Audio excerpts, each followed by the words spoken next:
just different.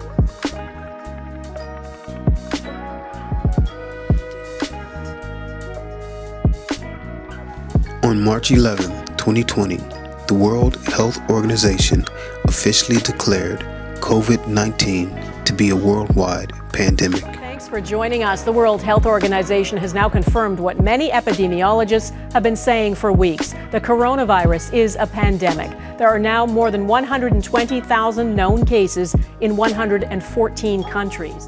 What you need to understand, however, is that the date chosen for the announcement of coronavirus as a worldwide pandemic was not selected arbitrarily, but instead was purposefully chosen because of the hidden intent and malevolent motivation behind this worldwide deception. The date, March 11th, can be written as 3/11 and is a direct reference to Revelation chapter 3, verse 11, which declares, "Behold, I come quickly. Hold that fast which thou hast, that no man take thy crown." Remember back in 2015 when Miss Columbia had her crown taken?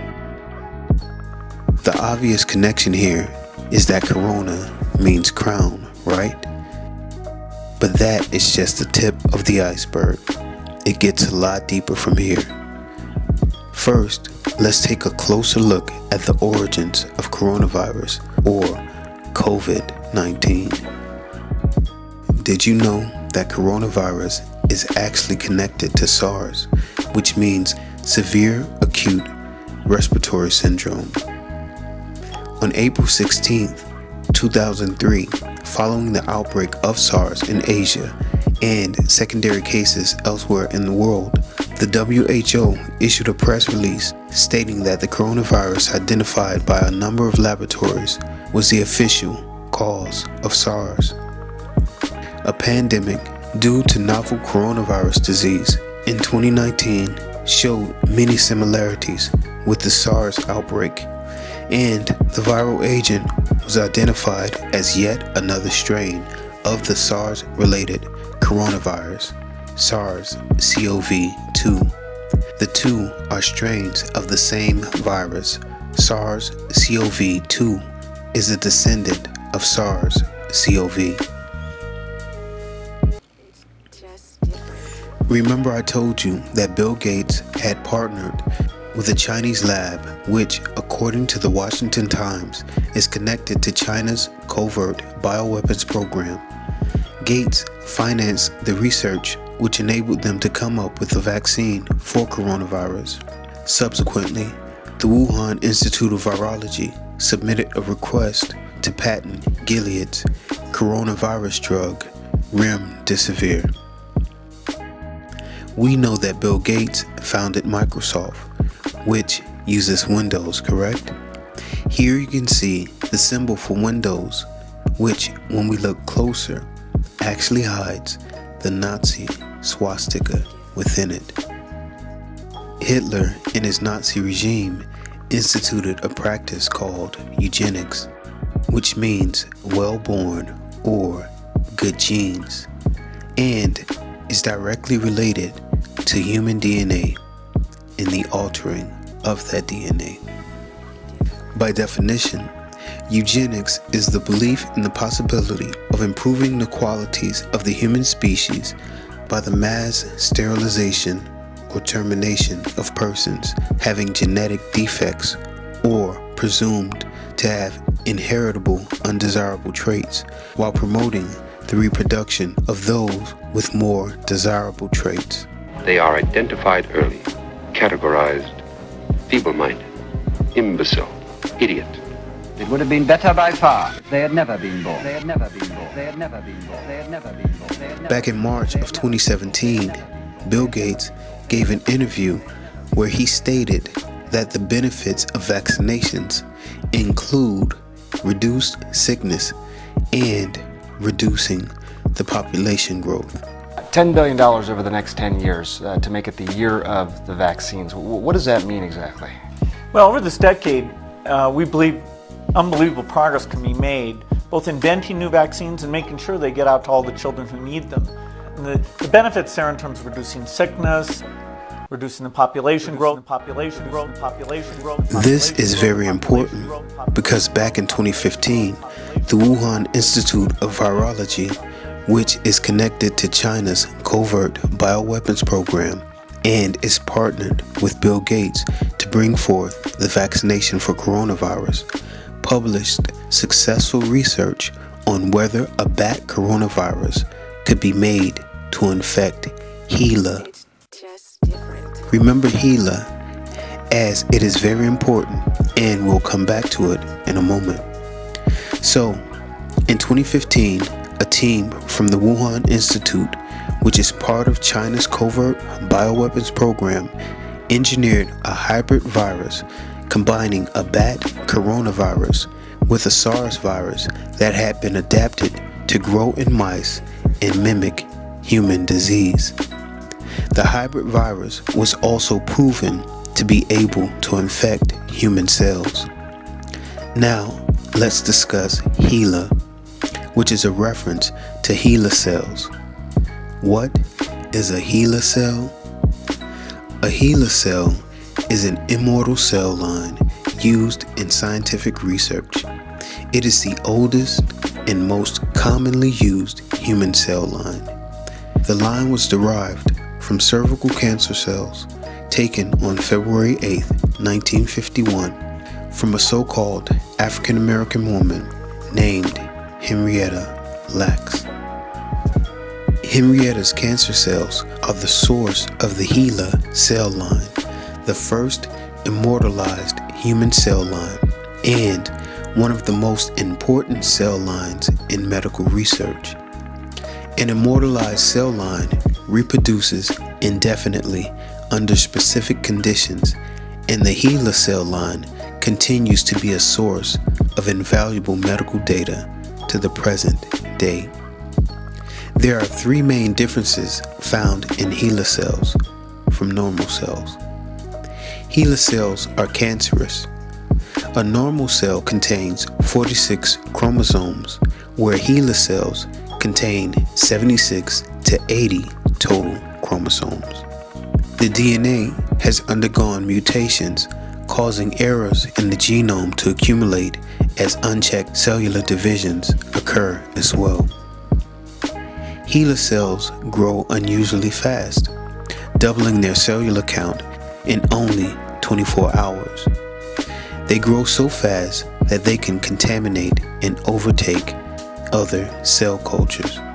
Number 3, and most importantly, HeLa cells are immortal, meaning they will divide again and again and again, perpetually, without end.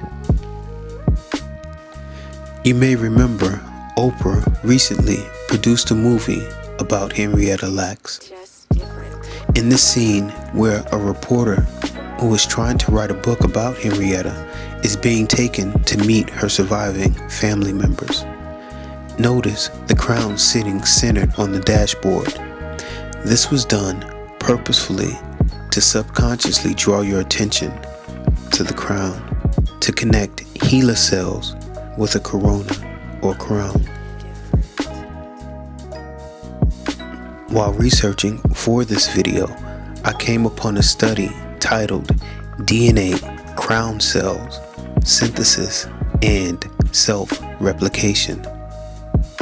The study concluded that there are DNA cells which are called DNA crown cells.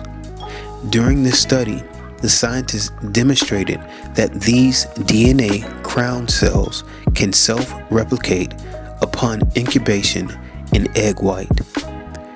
Now, back to the coronavirus and how all these things are connected. Recently, the House passed a coronavirus bill called the Family First Coronavirus Response Act. Nancy Pelosi claimed the most important parts of the coronavirus bill are testing, testing, testing. The three most important parts of this bill are testing, testing, testing. But why is testing for the virus, even though you have no symptoms, so important? And how does coronavirus testing work anyway? When testing for a new virus like SARS-CoV-2, the sample must be taken from the patient, which typically involves taking a swab from deep in the patient's nasal cavity to collect cells from the back of the nose. However, what they are actually doing when they take this swab is collecting your DNA. But why? We'll get to that in a moment. But first, let me ask you this. Have you noticed how within the last few years, the business of personal genetic testing has seen a drastic uptick? Testing companies like Veritas Genetics, Ancestry, and 23andMe are providing consumers with an unprecedented level of access to their personal genome. Unbeknownst to most of these people are the privacy risks that they are taking when they send their genetic information off to these companies. The fact is, there is nothing more private than your personal genetic information. Law enforcement and the federal government can pressure these companies to share your DNA. Moreover, a DNA database is being set up by Ancestry.com and 23andMe. Ancestry DNA has tested the DNA of more than 10 million people, and 23andMe has more than 5 million people in their database. Just think about it. What if Hitler and the Nazis had access to this type of technology? How much more efficient would their eugenics program have been, and how many more millions of people would have been eliminated as a result? On March 18th, 2020, Bill Gates called for a national tracking system for coronavirus. Here you can see that technology exists which allows for a nanomechanical chip to be inserted in HeLa cells. Gates claims the national tracking system should be similar to the one used by South Korea. The South Korean national tracking system consists of operating what is called a smart city technology system. This system allows health investigators to quickly check data such as surveillance camera footage and credit card transactions of confirmed COVID-19 patients to recreate their routes. The system leverages the vast quantities of mobile data, geolocation tracking, and facial recognition systems. This is an all-seeing surveillance system.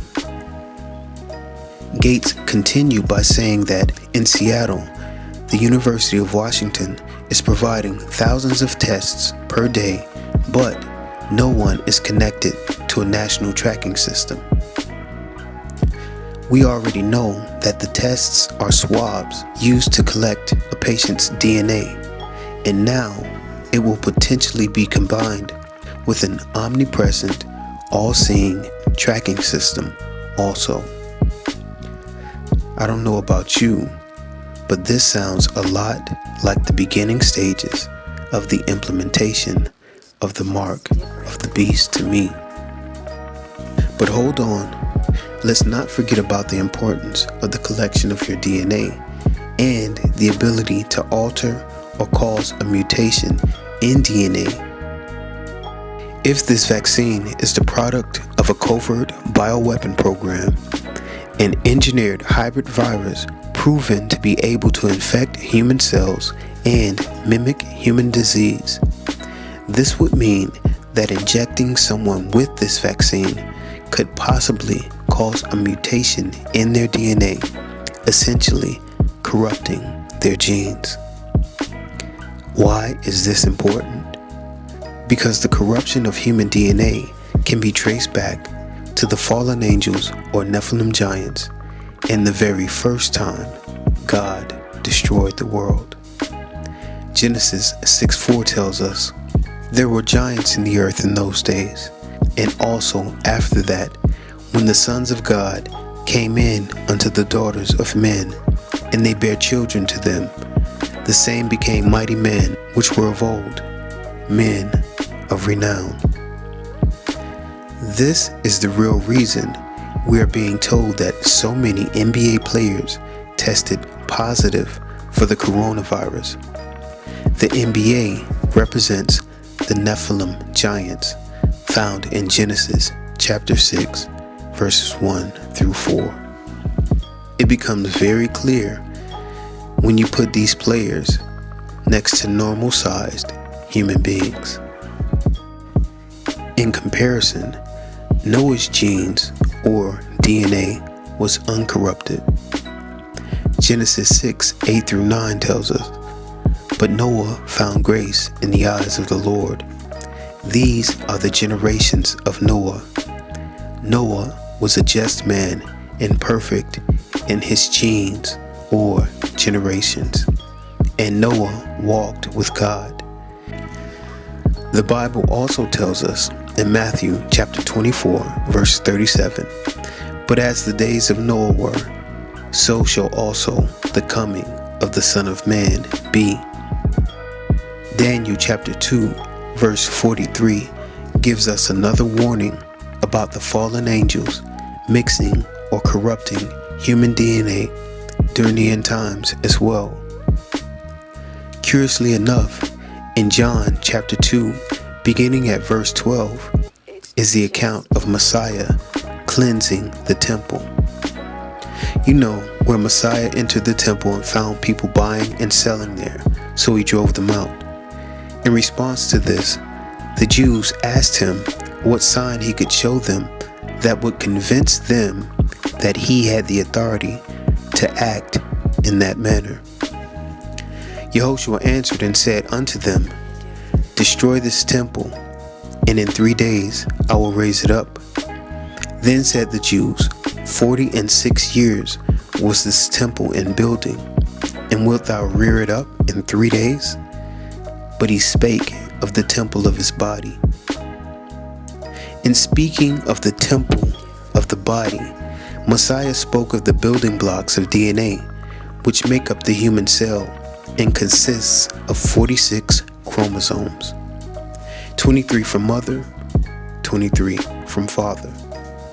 Therefore, one of the most important things that followers of Messiah can do is keep our temples clean and pure.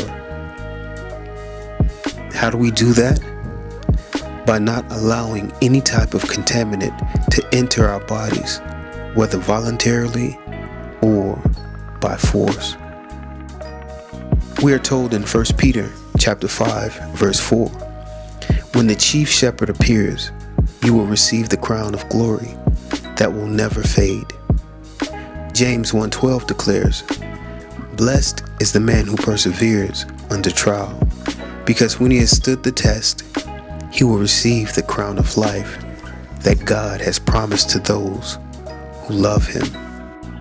2 Timothy 4:8 tells us, "Henceforth there is laid up for me a crown of righteousness, which the Lord, the righteous judge, shall give me at that day, and not to me only, but unto all them also that love his appearing." And 1 Corinthians 9:25, "And every man that striveth for the mastery is temperate in all things. Now they do it to obtain a corruptible crown, but we an incorruptible."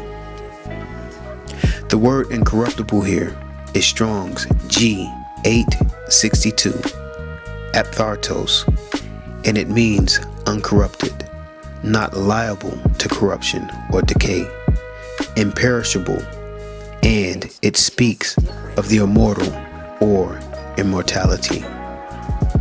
This is the corona vita, the crown of life that all those who remain faithful shall receive. Amen. Shalom.